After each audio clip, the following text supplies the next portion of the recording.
జాతిని ఉద్దేశించి ప్రసంగిస్తున్న ప్రధాని మోదీ లైవ్ లో చూద్దాం. अंतिम सप्ताह में है.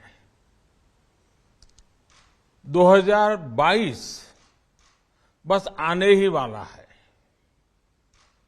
आप सभी 2022 के स्वागत की तैयारी में जुटे हैं, लेकिन उत्साह और उमंग के साथ ही ये समय सचेत रहने का भी है. आज दुनिया के कई देशों में कोरोना के नए वेरिएंट ओमिक्रॉन की वजह से संक्रमण बढ़ रहा है.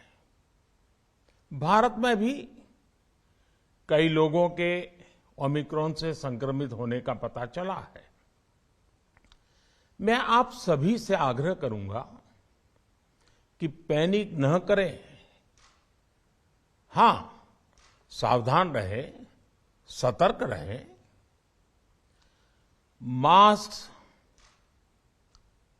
उसका भरपूर उपयोग करें और हाथों को थोड़ी थोड़ी देर पर धुलना, इन बातों को हमें भूलना नहीं है. आज जब वायरस म्यूटेट हो रहा है तो हमारी चुनौतियों का सामना करने की ताकत और आत्मविश्वास भी मल्टीप्लाई हो रहा है. हमारी इनोवेटिव स्पिरिट भी बढ़ रही है. आज देश के पास 18 लाख आइसोलेशन बेड्स हैं, 5 लाख ऑक्सीजन सपोर्टेड बेड्स हैं, 1,40,000 आईसीयू बेड्स हैं. आईसीयू और नॉन आईसीयू बेड्स को मिला दें तो 90,000 बेड्स विशेष तौर पर बच्चों के लिए भी हैं. आज देश में 3,000 से ज्यादा पीएसए ऑक्सीजन प्लांट्स काम कर रहे हैं. 4 लाख ऑक्सीजन सिलेंडर्स देश भर में दिए गए हैं. राज्यों को जरूरी दवाओं की बफर डोज तैयार करने में सहायता की जा रही है. उन्हें पर्याप्त टेस्टिंग किट्स भी मुहैया कराई जा रही है. साथियों, कोरोना वैश्विक महामारी से लड़ाई का अब तक का अनुभव यही बताता है कि व्यक्तिगत स्तर पर सभी दिशा निर्देशों का पालन कोरोना से मुकाबले का बहुत बड़ा हथियार है. और दूसरा हथियार है वैक्सीनेशन. हमारे देश ने भी इस बीमारी की गंभीरता को समझते हुए बहुत पहले वैक्सीन निर्माण पर मिशन मोड में काम करना शुरू कर दिया था. वैक्सीन पर रिसर्च के साथ साथ ही approval processes, supply chain, distribution, training, IT support system, certification पर भी हमने निरंतर काम किया. इन तैयारियों का ही नतीजा था कि भारत ने इस साल 16 जनवरी से अपने नागरिकों को वैक्सीन देना शुरू कर दिया था. ये देश के सभी नागरिकों का सामूहिक प्रयास और सामूहिक इच्छा शक्ति है कि आज भारत 141 करोड़ वैक्सीन डोज के अभूतपूर्व और बहुत मुश्किल लक्ष्य को पार कर चुका है. आज भारत की वयस्क जनसंख्या में से 61% से ज्यादा जनसंख्या को वैक्सीन की दोनों डोज लग चुकी हैं. इसी तरह वयस्क जनसंख्या में से लगभग 90% लोगों को वैक्सीन की एक डोज लगाई जा चुकी है। आज हर भारतवासी इस बात पर गर्व करेगा कि हमने दुनिया का सबसे बड़ा, सबसे विस्तारित और कठिन भौगोलिक स्थितियों के बीच इतना सुरक्षित वैक्सीनेशन अभियान चलाया। कई राज्य और विशेष तौर से टूरिज्म की दृष्टि से महत्वपूर्ण राज्य जैसे गोवा, उत्तराखंड, हिमाचल जैसे राज्यों ने 100% सिंगल डोज वैक्सीनेशन का लक्ष्य हासिल कर लिया है। आज देश के दूर सुदूर गांवों में जब 100% वैक्सीनेशन की खबरें आती हैं तो मन को संतोष होता है। यह प्रमाण है हमारे हेल्थ सिस्टम की मजबूती का, हमारी टीम डिलीवरी का, हमारे हेल्थ केयर वर्कर्स के डेडिकेशन और कमिटमेंट का, और देश के सामान्य मानवी के अनुशासन और विज्ञान में उनके विश्वास का। हमारे देश में जल्दी ही नेजल वैक्सीन और दुनिया की पहली डीएनए वैक्सीन भी शुरू होगी। साथियों, कोरोना के खिलाफ भारत की लड़ाई शुरू से ही वैज्ञानिक सिद्धांतों, वैज्ञानिक परामर्श और वैज्ञानिक पद्धति पर आधारित रही है।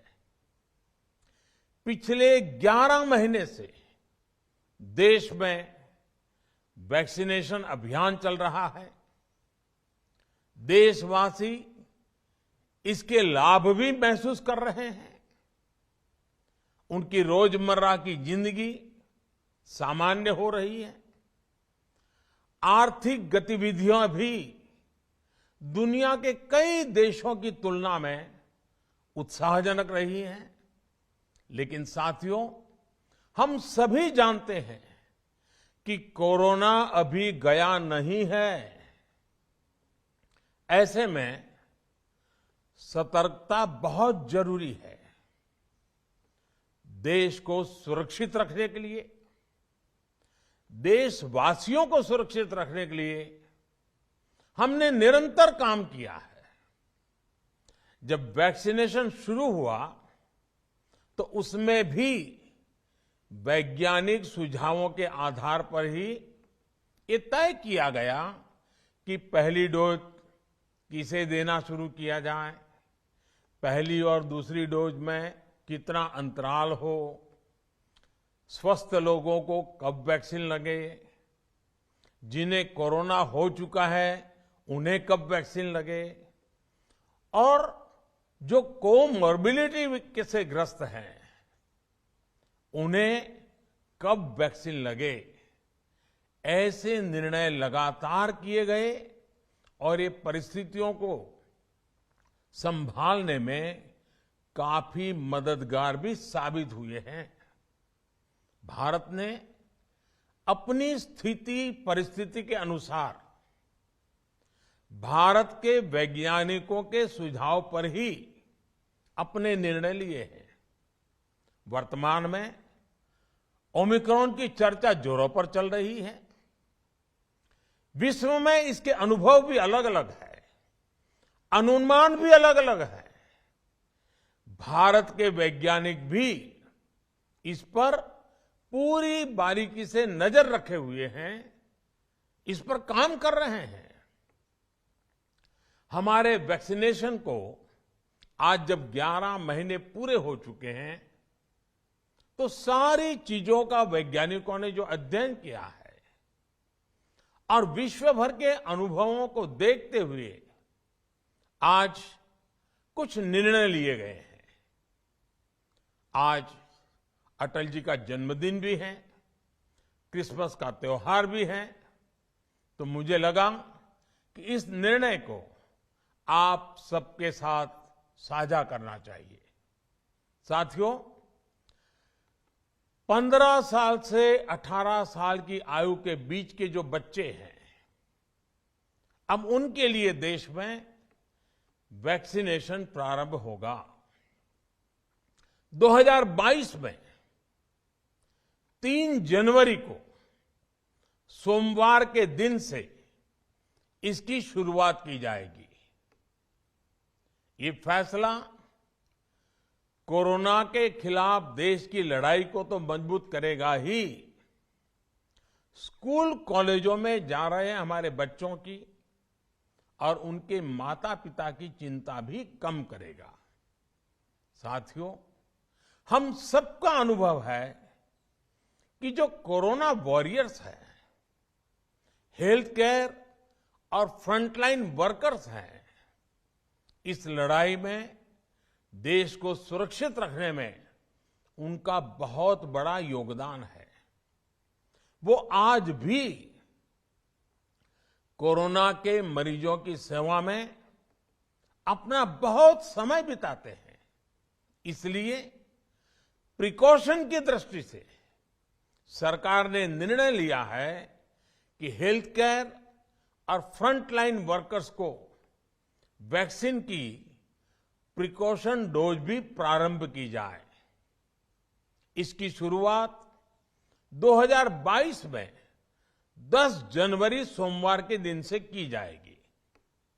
साथियों, कोरोना वैक्सीन का अब तक का ये भी अनुभव है कि जो अधिक आयु वाले हैं और पहले से ही किसी न किसी गंभीर बीमारी से पीड़ित है, उन्हें प्रिकॉशन लेना सलाह योग्य है। इसको ध्यान में रखते हुए 60 वर्ष से ऊपर की आयु के कोमॉर्बिडिटी वाले नागरिकों को उनके डॉक्टर की सलाह पर वैक्सीन की प्रिकॉशन डोज का विकल्प उनके लिए उपलब्ध होगा। ये भी 10 जनवरी से प्रारंभ होगा। साथियों, मेरा एक आग्रह है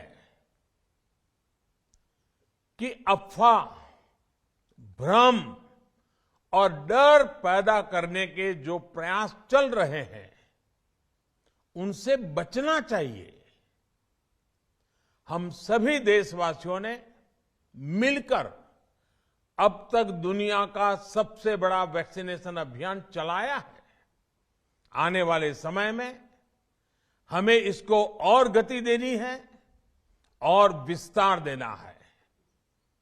हम सभी के प्रयास ही कोरोना के खिलाफ इस लड़ाई में देश को मजबूत करेंगे।